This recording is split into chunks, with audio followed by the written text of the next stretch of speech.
Well, I brought the old thing home today, bought last fall.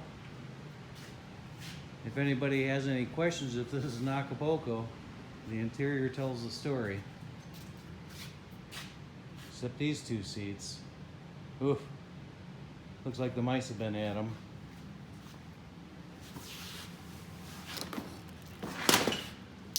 Oh yeah.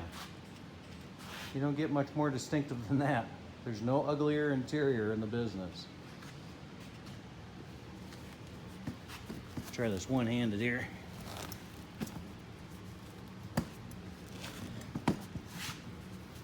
I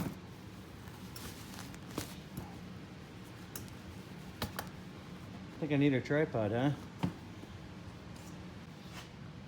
Well, the driver's seat even included this sweet pillow as the backrest. Not much left of that.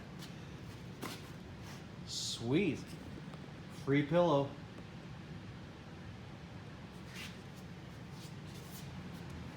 There's the rears. Not nearly in as bad shape, but of course it all needs to be recovered. Recushioned. Having a little bit of trouble getting that door popped open right now. I had it popped open last fall. A little bit of a struggle, but there's a little bit of a bow to the door, so I think things just got tweaked a little bit.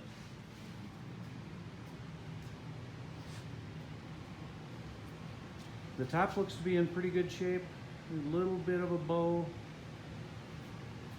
I don't have the Acapulco Safari top, but I see they are available. People selling them on the Samba for big money.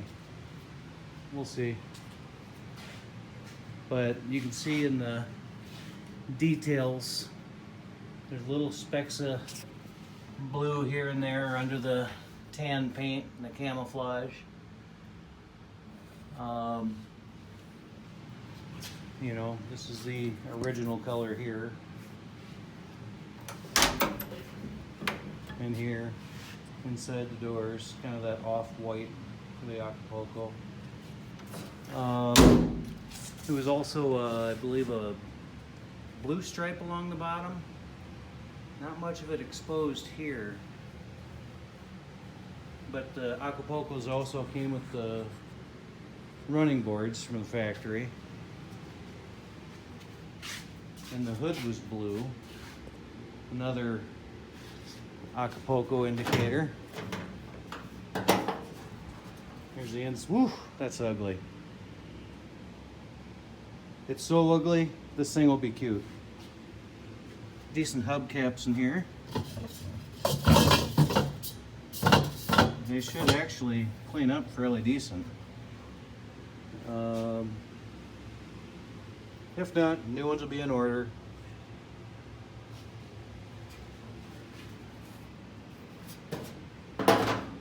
Sorry for the horrible video. I plan on getting better.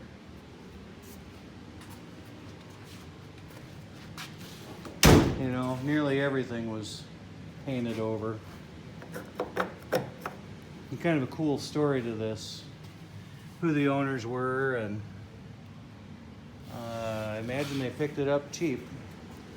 And there was supposedly about 400 original Acapulcos came to the United States. These were made in Mexico in 1973 and 4. They were all 74 models, I believe. I think this one was built in August. I'll look it up, but August of 73 and sold in 74 as a 74. But this one, I'm not sure where it was purchased from, what dealership, but here's some more of that blue here for the back, on the back bumpers. This was originally sold to the Campbell Soup family, as the story goes. They have a big ranch in Wyoming called the Ippy Ranch. IPY, I believe. And they use it on their ranch as a hunting vehicle, fence mending vehicle, whatever. And I imagine they'd have people come in for hunting, and so this was their camouflage vehicle. I think it was painted camo shortly after it was purchased, but I'm not sure. There is a little bit of body work underneath where they've knocked this thing around a little bit. Each one of the front fenders has got a little bit of junk in here, little filler in here. But, you know, and in here. So they might have beat it around a little bit, then thrown the camo paint on. But, I don't know. It should be an interesting restoration. I'm still not quite 100% sure what I'm gonna do, but we'll see. So this was last licensed in '91 in Wyoming, and it's just been kind of knocking around the ranch, I guess, and then it's been in Pierre, South Dakota. For all you out-of-state people, you probably call it Pierre, South Dakota, but we're not that stringent about it. Sat in a garage in Pierre for, I want to say 5-6 years.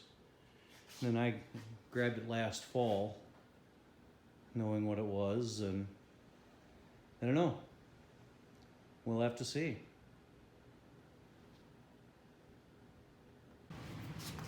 Thought I'd show you the motor here.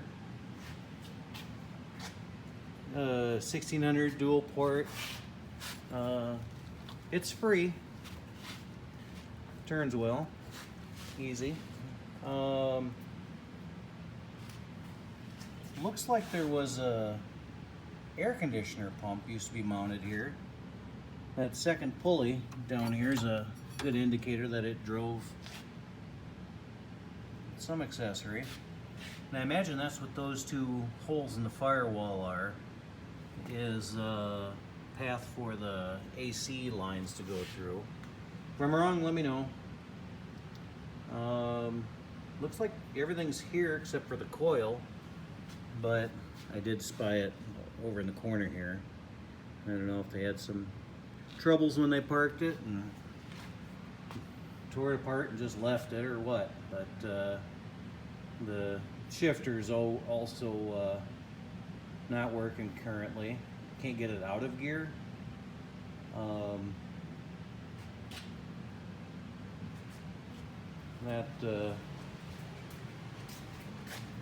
And it isn't back here in the shifter linkage. That's disconnected right now, of course, but I think it's actually somehow disconnected here. So maybe it's the shifter's problem, but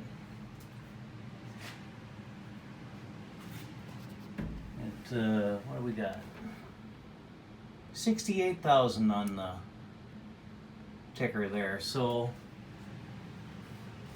I don't imagine this thing has gotten a lot of maintenance over the years, over just minimal plugs and oil changes, but 68,000 on the 1600, that's plenty.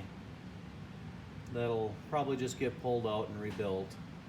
Probably not even worth trying to get started right now, but this motor will go back into it.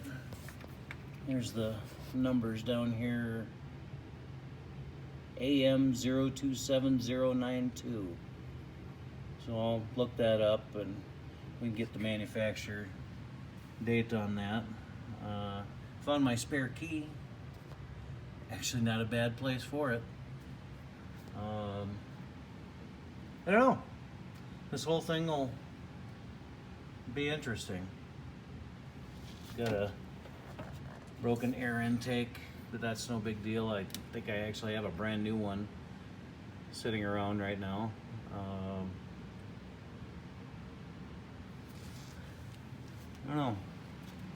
The engine lid doesn't seem to latch anymore.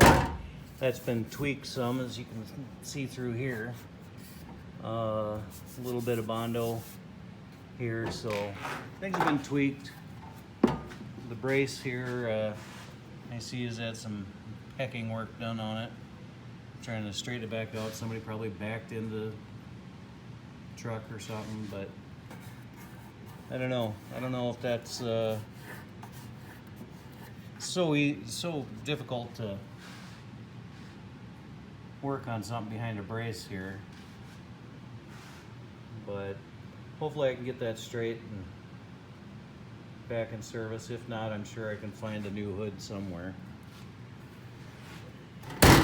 But that's it for now. I'm just gonna start taking a bunch of photos for the teardown and I'll let you know how it goes.